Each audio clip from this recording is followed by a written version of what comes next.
Okay, I am here today for Making Yours applicant interview number 9. Today we're going to be interviewing Amelia. So I'm really excited to meet Amelia. She was definitely one of the early front runners. She's got a lot going for her. She's confident. She's in a great relationship. Let's go and meet her. Shall we, Maddie?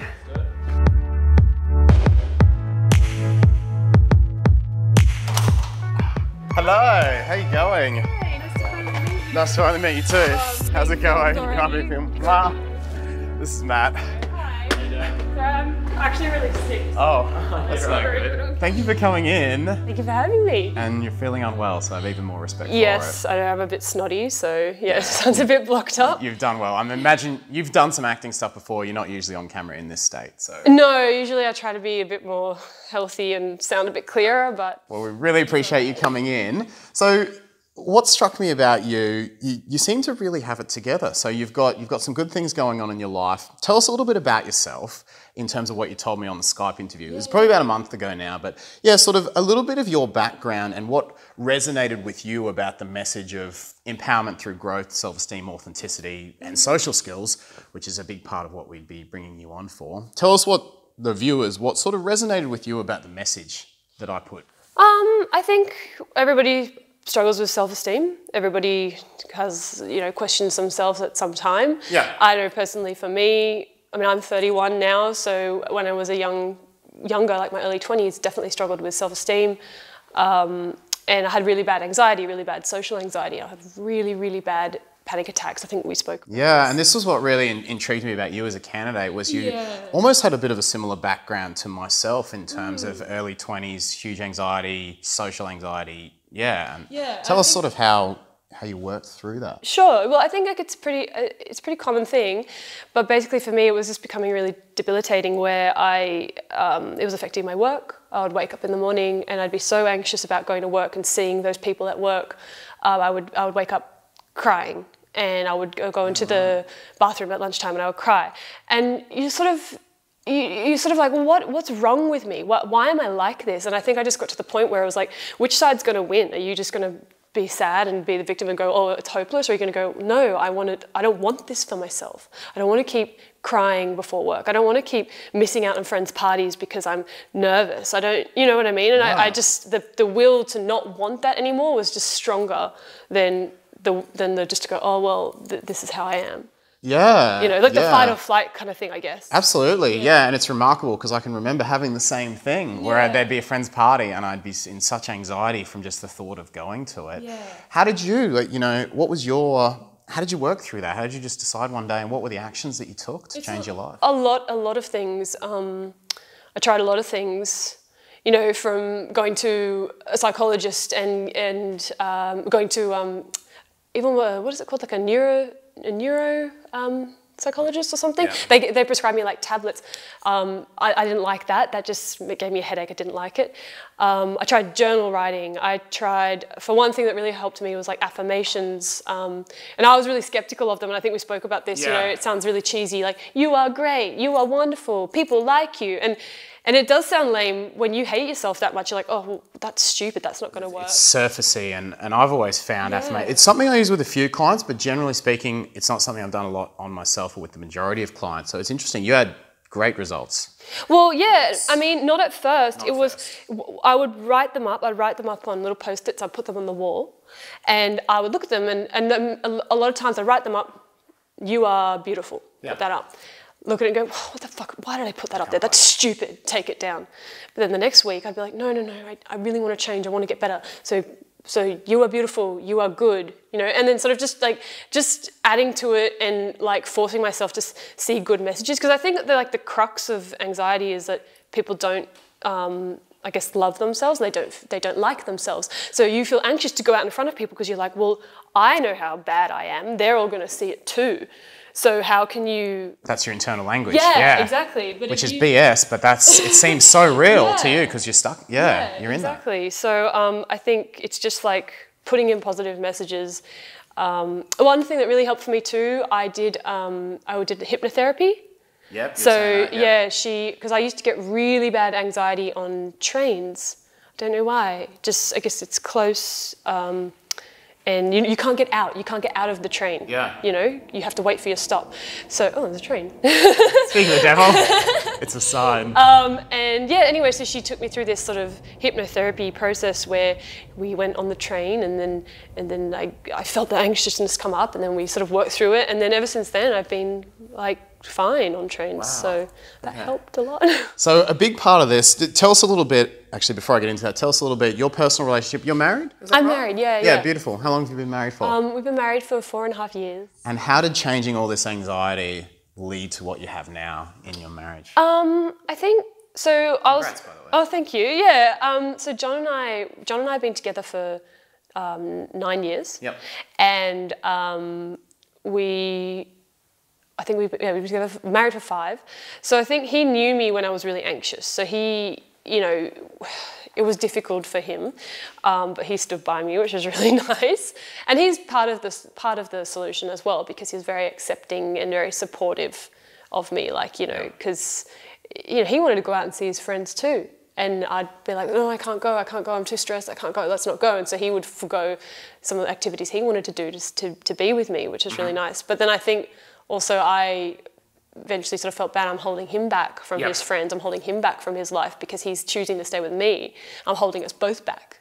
So he was sort of, in a way, also another reason why I was like, I have to change this. We're not doing anything. It's going to affect my relationship. It's going to affect the relationship. We're not doing anything. We're not going anywhere. There's only so many times you can have dinner at home and then watch a movie. Yeah, and you do need to build some variety into that relationship, which keeps different things happening. Because like there was times, in some of my worst times, he would take me out to dinner and I would get the worst panic attacks at the restaurant. And I said to him, we have to leave. Yeah, right. The worst thing that ever happened to me, I've never actually told anyone this, I'll tell you now. Yeah. We went to Paris and we had this beautiful dinner arranged inside the Eiffel Tower. It's like $1,000 dinner. Yeah. And halfway through the dinner, I had the worst panic attack. I said, we have to leave. And we still had to pay for the whole dinner, but he stood by me, we packed up our stuff and we left. So I had a panic attack in the Eiffel Tower. That was pretty cool. Wow, well, thank you for sharing. Yeah. So if you had something, you know, if a woman's watching this now and she's feeling that kind of anxiety and she doesn't have someone there yet who's like John was for you, what would be your big thing for her? What advice could you give her to work through that and to build what you've built? I think it just, again, it comes back to like, do you want to change? Do you want to keep hating yourself? Is that really what you want? Is this the life you want to build? Yeah, is it really what you want? Like, of course it's not. Yeah. You know, and it's actually the pain of hating yourself that really drove you. You're like, nah, not one more day, not one more hour. I'm not going to hate myself anymore. Exactly. Yeah. And it's just like, I'm so sick of it. I'm so sick of it. I just want to get dressed. I want to go out. I want to see my friends. Yeah. You know, and just have to like go into that voice, just be like, there was even some times when I'd just be like, you know what, not today. I can't deal with that today. Yeah. And you just go. And so you were able to actually, and this is something I work through with my clients, is literally working through, well, when is this voice in here helping me? And when does it need to STFU, basically? And when do I just need to go, not today, little junior. Yeah. You know, I'm not listening to you today. That's exactly it. Yeah, brilliant. And now you've come to this place where you're acting, you're pretty socially confident. I think so, yeah. You feel like you can meet people out and about, out in public, in different places. Yeah. How would you feel doing that, demoing that sort of stuff, obviously being in a relationship?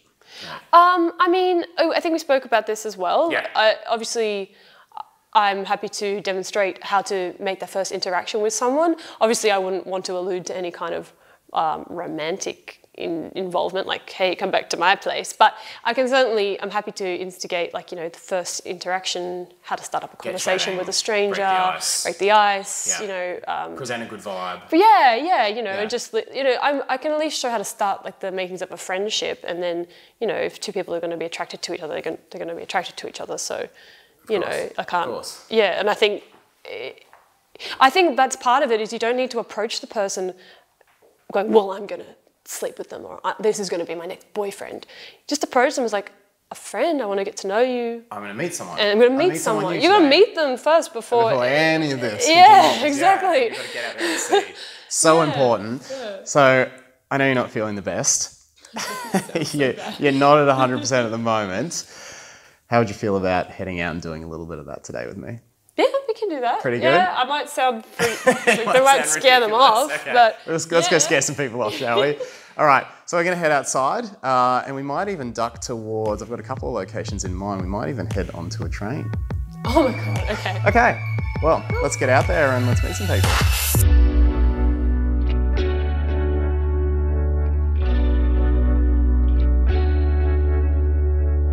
So we're here at King's Cross Station and we've got a little bit of a social challenge for you today. Oh my God, it's train plus people. On the train as well. Oh my God. On the train, unhealthy, former anxiety for you. I know. Tackling it all. What's going to happen? Is she going to freak out or is she going to be able to do it? Stay tuned and see. Me first. You're going to get to challenge me first, yeah. Okay. So if you want to pick someone in the station, we've got 2 little train trips today, neither are particularly long. Yep. So, yeah. What, like in here now? We can head downstairs on the platform or you can wait till we get on the train. You're excited? I am, yeah. You've got a bright amount of energy considering how unwell I'm bringing you are. You're bringing it up. Nice. So it's about creating a positive vibe, and trains can be one of the most difficult spots because there's usually people overhearing. I got one of my hardest rejections ever on a train actually in front of about 8 or 9 people all overhearing. So it can always be a bit of fun, but in the end it doesn't matter. You're just trying to spread a good vibe for yourself. Exactly. And they might not want to talk to you. The person doesn't want to talk to you. That as well. Yeah, and it usually has nothing to do with you. Amelia, you want to throw me straight into it? I do. Okay. Yeah, Who is it? It's a lovely lady over there leaning up against the wall. All right. Go say hello and see All what you can right. do. Want to see how we go? I'll go try to make a new friend. How's it going? How are you? You having a good day? Where are you off to today? Sorry, I'm listening to something. Are you listening? What are you listening to? I'm curious. Are you podcasting? What do you got? I'm legitimately curious. How did it go? She did not want to talk to me at all. It happens, though. 0. So that was a quick one. If you do want to throw me into another one, you can. Yeah, okay. All right. And then it'll be your turn. Okay. Let's go do it. How's it going? Good day. What are you up to? Just going to get some clothes for work. Oh, nice. Really Nice. exciting. I did this workshop this week. How did you find it? I loved it. Yeah. Hey, I loved it. You line up the goal they have with how it helps the other conflict or the other thing that they want to achieve. So, for example, what's the one before Bondi? Oh, you're getting off. Oh, what was your name? Jordan. Jordan, lovely to meet you. Nice to meet you. Have a great day. She was nice. She was nice. It took her a while to warm up and I had to do a lot of the talking, but when she did, she was really lovely and interested in... For ages, so Yeah, we were talking for a while, had good chats, yeah. So it just shows that you really can meet someone anywhere at any time. And now it's going to be, they won't always want to talk as per the first woman, but you never know until you actually open up a conversation. It's like you might get like 10 no's with 1 yes, and that could be the great one. Yeah, so, if you did that every day, that's 7 new people you met by the end of the week. It was good that that girl did talk to you because it can be very confronting as a girl traveling alone on a train if a guy does come and approach you. You know, not that you're scary, but it's the nature of the situation. She has no idea who I am. She has no idea if I'm safe or not. It's confronting, and that's why sometimes as a guy we have to talk quite a lot at the beginning to give them hopefully an impression of who we are and that we don't mean any harm to them. And it doesn't always work as per the first example. Yeah. All right, let's mic you up.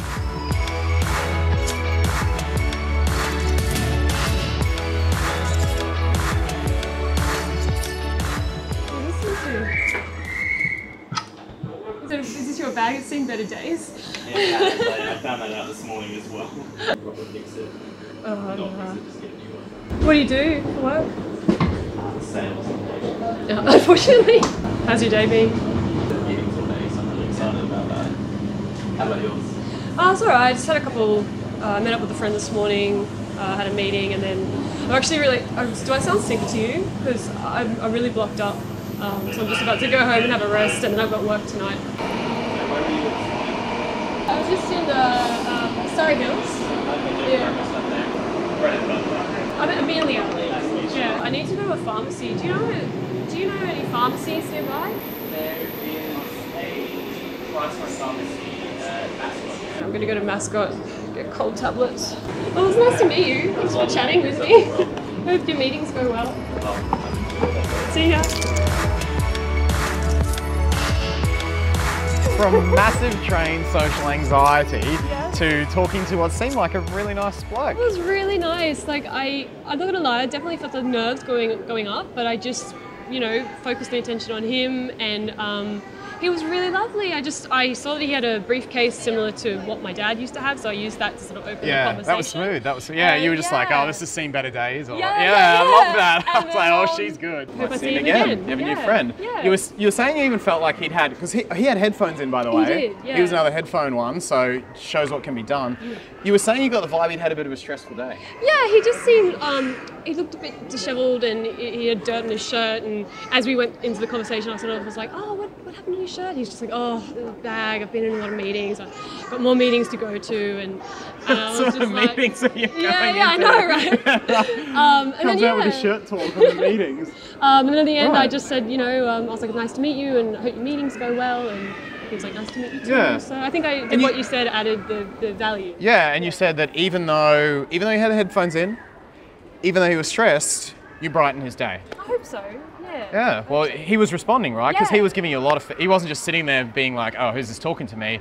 He was asking your name, he was asking you questions, he was into the conversation. Yeah, I tried to find things in common. So first was the briefcase, then I asked him about work, and we sort of had some similarities in that because he does sales and I've done promotional sales before, so yeah. It was, Just went with whatever came. Yeah, and it just shows that you never know where you can make a friend, and he might walk away going, wow, like that could have brightened his whole day. This really, like I was just having the shittest day, and then this really nice girl came and talked to me on the train. So you just never know until you go in there.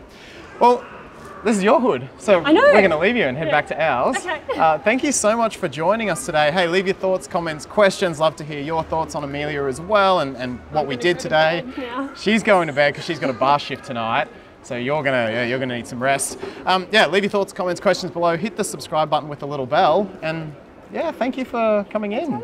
Yeah, I loved it. Yay. Brilliant. We'll see you soon.